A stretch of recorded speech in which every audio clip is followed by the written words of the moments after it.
So Anthony Walker, Brown's middle linebacker, talked about offenses kind of attacking the Browns in similar ways. Teams are going to dress it up and do it a different way, but they're, at the end of the day, what you put on tape is what teams are going to do and try to attack. We have to be better all around, man. I can't stress that enough. At each level, we have to be better, and it starts with me. I really take a lot of accountability when it comes to that. That's the position that I play. That's the position that I signed up for, and I'm not pointing the finger at anybody but myself at this point. Because, I have to know that. I have to know what's coming. I have to put us in, better situations, awareness-wise. And, to your point, I think the Patriots, were 7 of 9, so twice they held them on third downs. And when you score 45 points, they weren't getting to third down a whole lot in that game. They were, they were getting 10 yards pretty quickly.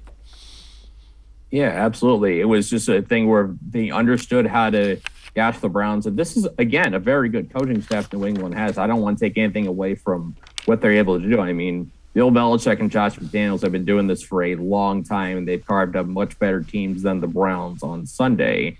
But, I mean, it comes down to predictability. And in the NFL, the one thing you can't do to be successful is to be predictable.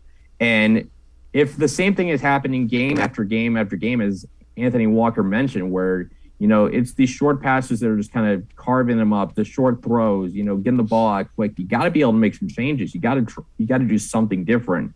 Throw a wrinkle in once in a while, because the more predictable you are, the easier you're going to be to game plan against.